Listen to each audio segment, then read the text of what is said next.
Welcome to Moama on Murray Houseboats. My name's Damien and I'm going to show you a few features on board your boat, including your safety equipment. We have a life ring on your back deck here and it's got a rope attached. If someone's struggling in the water, you can throw the life ring out to them and pull them back to the boat. But if someone is struggling in the water, it's always a good idea just to encourage them to swim over to the side rather than back to the boat. It can be quite difficult to swim against the current back to the boat. Next, I'll explain how your barbecue works. It's a normal Weber barbecue, except that we have a flame failure device installed. We have to do that as a maritime requirement because you're on a boat. And I'll show you how that works now.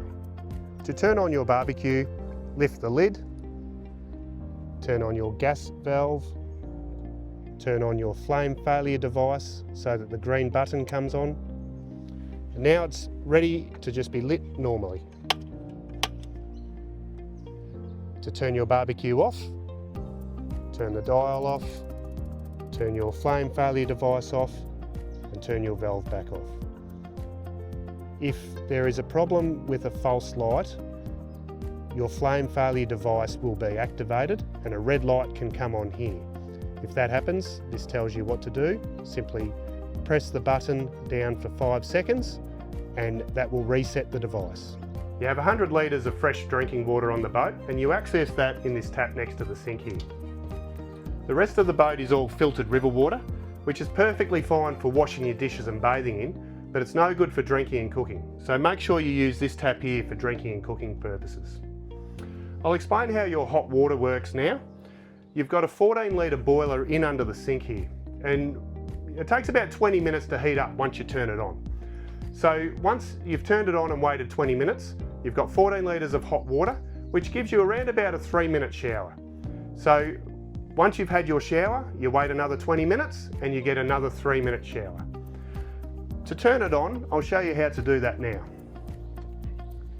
All you need to do is press the button down and now we're on. If a little red light comes on here, that means that the pilot light has blown out. It hasn't come on for whatever reason. All we need to do to reset it is to press it back off and press it on again. So remember, a red light means it's not working. So it's a good idea at the end of the day when you're finished with it to turn it off. That means that you're not going to hear it coming on through the night. You have a fire extinguisher underneath your sink here. In this cupboard here, you have your first aid kit, fire blanket and torch. In the cupboard underneath the helm, we have our life jackets. And if you require life jackets for children, we have plenty of different sizes in the office. So children under the age of 12 need to be wearing a life jacket at all times while you're underway. Children over the age of 12 aren't required to wear a life jacket, but it's still a good idea to have them on board for swimming. Finally, we have a fire bucket located underneath this seat here in front of the helm. The boat comes with a marine toilet, and I'll show you how that works now because it's a little bit different from home.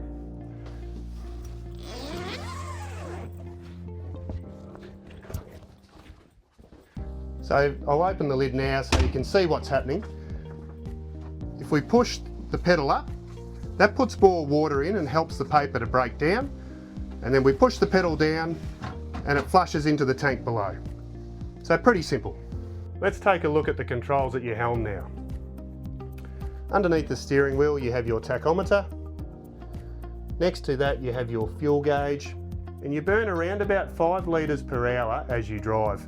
You have 110 litres of fuel on the boat.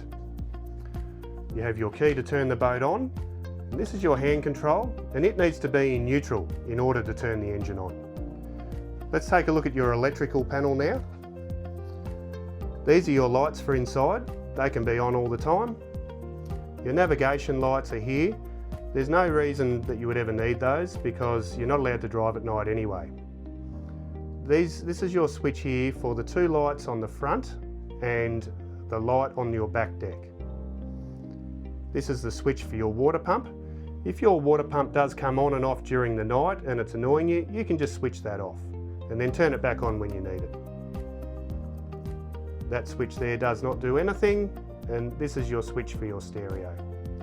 Finally, up on top of the helm, we have an inverter on board, and you can plug something in that's 240 volts without needing a generator or anything like that. That's all you need to do to turn it on. It's good for charging your phones or charging a laptop, and then just make sure you turn it off when you're not using it, because otherwise it can drain the battery.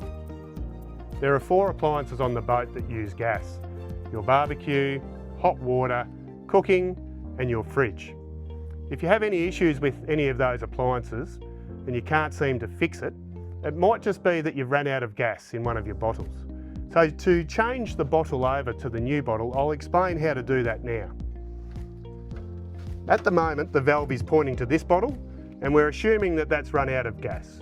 So all we need to do is open up the new bottle and turn the valve around to face it. Now I'll take you inside and I'll show you how the fridge should be set. The first dial needs to be set to gas. The second indicator tells us that the fridge is on and working. This little red line needs to be just over the centre into the green. And then our thermostat needs to be set to full. If I turn this to off, we can see that the red line starts to move across into the white and it's turning off. I'll show you how to relight that now.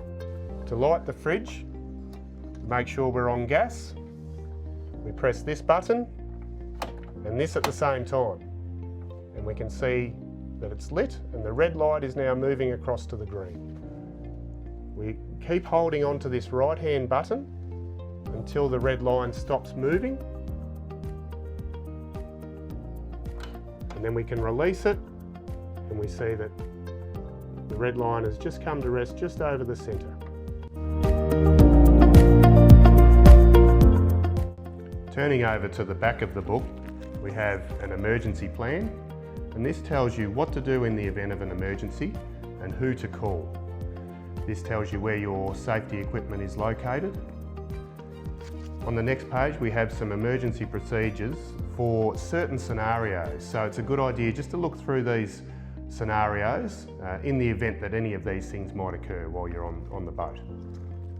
Turning over, we have a CPR chart, which is a quick resource for you to be able to access in the event that you need it. Over in the front of the book,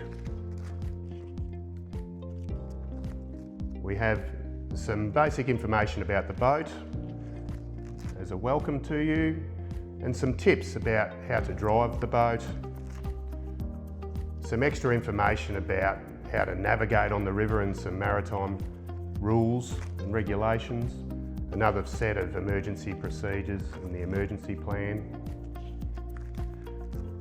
And on these pages here, you've got information about how things work on the boat. So if something's not working, you can come to these pages and that should tell you how to fix the problem. But if not, you can always just give us a call. And now we'll have a look at your maps.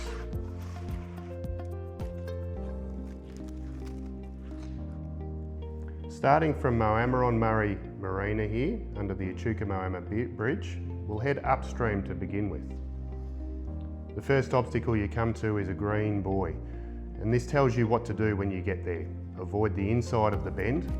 Green buoy must pass on the New South Wales side of the marker. New South Wales is this side, Victoria is this side. So we'll pass the marker on the New South Wales side. When we come back downstream, we pass it on the New South Wales side. We keep heading upstream and we come to a red buoy. Avoid the inside of the bend, pass on the Victorian side of the marker. So we just need to pass it on the Victorian side when we go upstream, and when we come downstream, pass on the Victorian side again. We have a no entry sign into Horseshoe Lagoon on the next bend. Please don't go into the lagoon because you can get stuck. Heading further upstream, we're coming towards the Goulburn River Junction. The Goulburn River Junction is the limit for our larger boats, but on the smaller boats, you can stay on the Murray and keep navigating upstream towards Barmer. but do not go into the Goulburn River because once again it's narrow and you can get stuck. There are a lot of four-wheel drive tracks on the Victorian side, and as a general rule it's a good idea to park on the Victorian side unless you know that there is good access from the New South Wales side. And the reason being is that in the event of an emergency or you need us, we can come out to you by four-wheel drive and get to you much more quickly than by river. It might be 15 minutes to get out to this area here, but an hour by boat. So it's a good protection for you. Heading past the Goulburn River Junction, we're coming towards Cape Horn Winery. If you want to access Cape Horn Winery, you park just around the corner from their structure. They do have a structure there, but you can't park at their structure. You need to travel just around the corner a little bit and park near their little gravel boat ramp, and then you can walk up to access the winery. And then this map here meets this map. We're heading further upstream in the bush. You can see that we've got forest on both sides of the river here, indicated by the shaded areas. And then we're heading up now towards Moama. Moama takes about 6 hours drive to get up to, and returning back downstream it takes about four and a half hours. If you do want to go into Moama to go to the pub, you can park just on this corner here near the main street and walk over to the pub there. We're back at Moama on Murray Marina and we're going to head downstream. The only place you need to be conscious of speed on the river in your little boat is between the Moama Wharf and the new bridge over here. Through this section, it's 4 knots, which for you, if you just keep in mind walking speed, then you're going to be fine. Be on the right-hand side of the river at all times. It's the opposite of the roads. When you come through under the bridge, stay right. And then we're going through the Port of Echuca through here. The first place we come to is Morrison's Winery. If that interests you and you'd like to access the winery, just beware of the mud. It can be a muddy area. So if you keep that in mind, then that'll help you to find a good spot to park there. The next obstacle we have is the Campaspe Junction. So do not go into the Campaspe River because it is narrow and once again you can get stuck in there.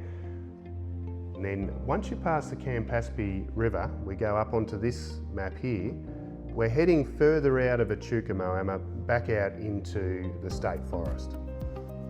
Turning over the page, we're continuing further down towards Turrumbary Weir. It's a long way to Turrumbary, it's around about 80 kilometres, and you're averaging around about 7 to 8 kilometres per hour in your boat. So 1 hour downstream takes an hour and a half to come back. You can make really good progress heading downstream and then you turn around to come back and it just takes a lot longer. So keep that in mind. Heading onto this map here. And then onto this one. We're going to come to Deep Creek Marina. There's no entry into the marina here. There is a pub down here that you can access, but just call and find out if they're open on the particular day so you don't become disappointed if you go all that way and find out it's not open. And then we're going further down towards the weir. There's a couple of little lagoons that we have no entries to and a channel. And this is the weir here. So just make sure that you stop a couple of bends before the weir so that you're not navigating anywhere near where the weir operates. It's around about a 20-hour return drive to Turrumbary Weir and back. If you need to come back to the marina at any time during your stay, you're going to need our assistance in order to moor your boat. So please give us plenty of notice so that we can be there at the time that you want us. Keep in mind also that if you have any plans for your time on the boat, any bookings anywhere, if you have guests that are coming late, discuss your plans with our staff and they may be able to help make things easier for you. You have all the information you need now to begin your holiday. Head over to our office and let one of our staff know that you're ready for your driving lesson. We really hope you enjoy your stay with us.